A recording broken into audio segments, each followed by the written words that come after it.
Okay, great. So I'm going to start it as a story and explain it to you this environment part. I have a small example with me. Just let me share it with you. Let's read it through. After a long vacation, when Ravi started going to school again, he noticed that the only playground next to his school was dug up. People said that a huge building with many flats will be constructed there. Ravi was almost in tears, started crying, and he realized that this big playground with its soft grass, marigolds, butterflies is gone forever. Such natural thing was there. He shared his feelings with his classmates.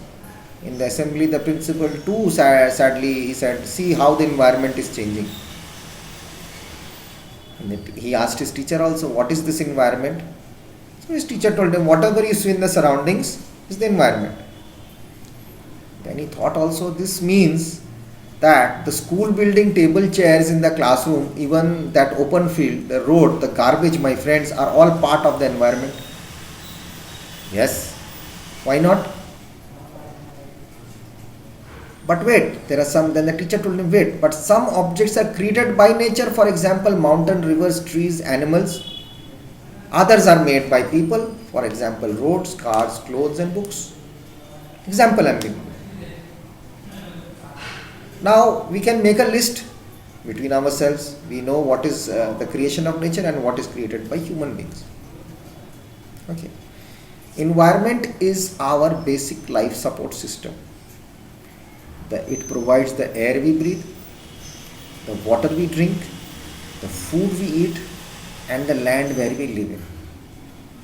How do human beings modify this natural environment? How does it get modified, this natural environment? One question. Correct? Then we have is the car fumes pollute the air. Water is collected in a pot.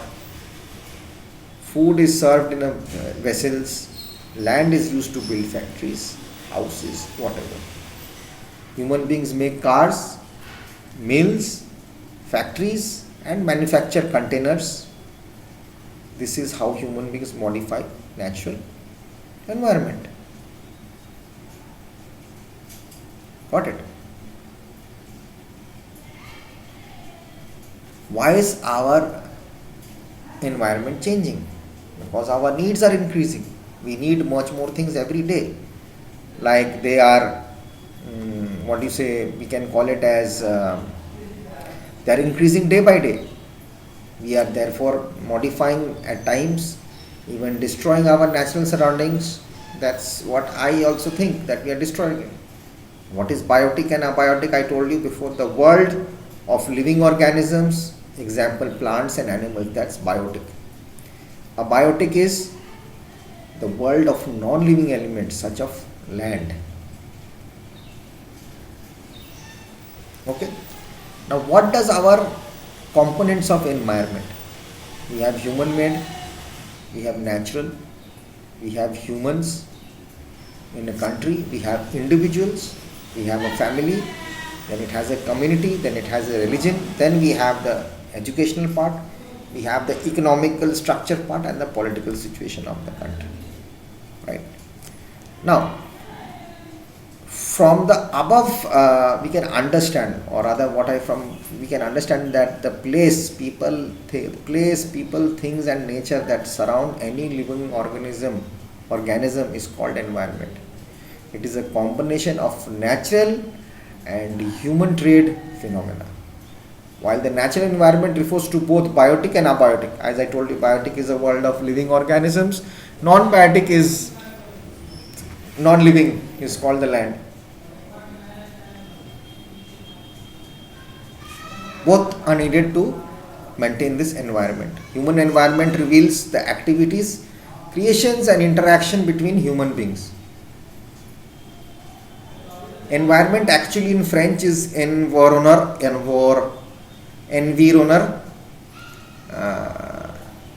It's actually meaning neighborhood, neighbors. Who is my neighbors? The abiotic is my neighbor, the abiotics are my neighbor, the biotic is my neighbor, I am my neighbor, my fellow things looking are my neighbor. This environment means never. What is natural environment? As I said just now, land, water, plants, animals compromise the natural environment. You are familiar with the meaning of lithosphere, hydrosphere, atmosphere, biosphere. In your previous class also you have done this. Okay. Lithosphere is the solid crust, as I told you. Okay. Or the top hard layer of the earth. It makes up of rocks, minerals covered by thin layer of soil.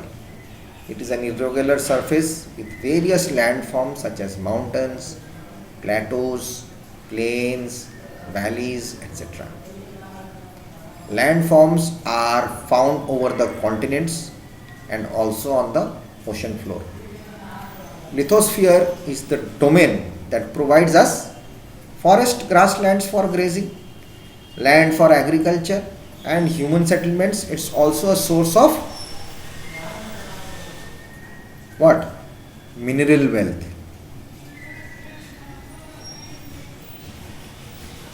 Okay.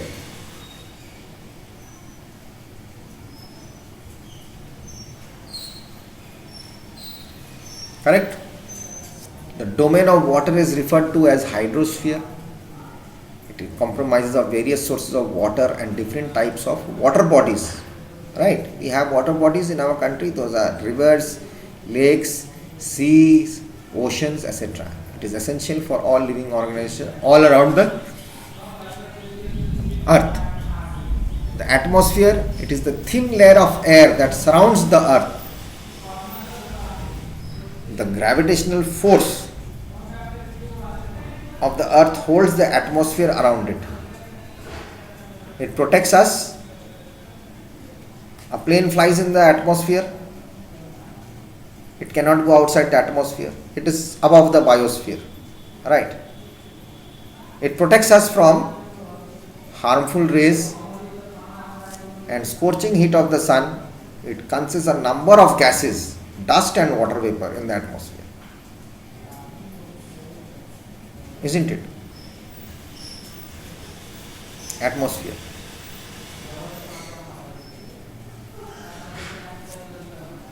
Water vapor is there. The changes in the atmosphere produces changes in the weather and climate. Plant and animal kingdom together make biosphere or the living world. It is a narrow zone of the earth where land, water and air interact with each other to support life. Okay, that is what it is all about. So I'll come back in the next class and I'll explain this to you. It will be much more easier for you to understand. But I have few. Wait, I'll just finish this and I'll tell you what is. We'll do what is ecosystem, and after that we'll do human environment in the next class. What is an ecosystem? Ecosystem is the system formed by an interaction of all living organisms with each other and with the physical and chemical factors of the environment in which they live, all linked by transfer of energy and material. Ecosystem. Suppose there's a heavy rainfall. It reminds me of Kerala. You should go to Kerala and see how it keeps on raining and lush green fields of coconut plantation. And in Jaisalmer, you don't get rain. Rajasthan,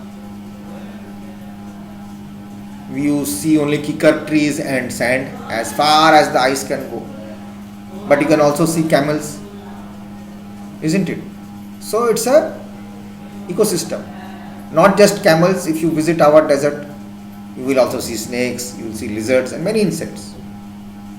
Now, if you wonder why do animals, the vegetation and the way people live vary from place to place, are they all related to each other? Yes, it is related to each other. Like last week we have on the 5th we had this month only we had the World Environment Day. I hope you remember. So it is that all plants and animals and human beings depend on their immediate surroundings. Often they are also interdependent on each other. This relation between the living organism as well as the relation between the organisms and the surroundings form an ecosystem. Got it? There could be an ecosystem of a large rainforest, a grassland, a desert, a mountain, lake, a river, ocean, and even a small pond.